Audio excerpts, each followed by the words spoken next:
There's no question that regular preaching is an extraordinarily demanding task, and one that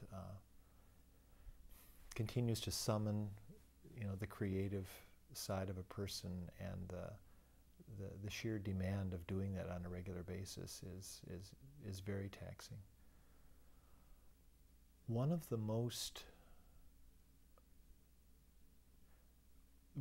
the part of Luther's catechism that comes to my mind most often is the explanation of the third article of the Creed.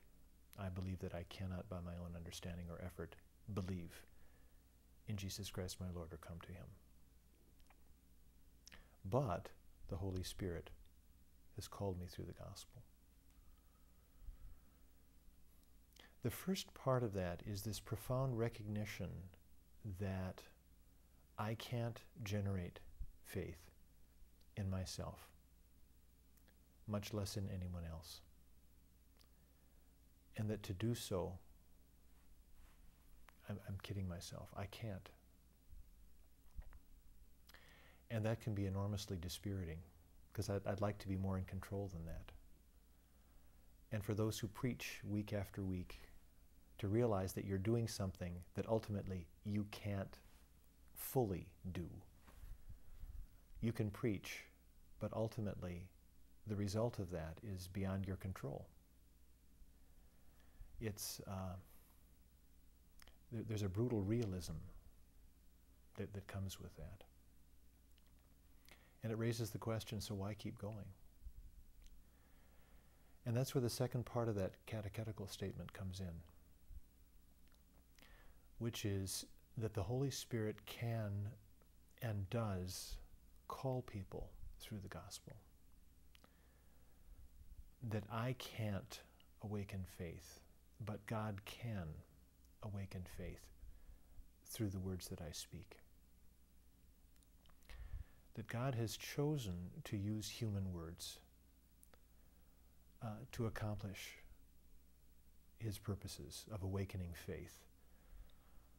And by faith, I mean not only belief, that Jesus is alive or that God exists. Faith as that venture of a life. Faith as that which calls me into relationship with God. Faith as that which becomes the center of my life, the center out of which I live in relationship with other people. That's what God accomplishes through the preaching of the Word. It's that which continues to call me forward as a teacher and a preacher, knowing that although I can't, God can, and that becomes an occasion for me to devote my best thinking, my best efforts to trying to articulate as best I can the witness that the Scriptures have given to me, knowing that God can and God does use that in whatever way God sees fit, and it's often in ways beyond my own discernment.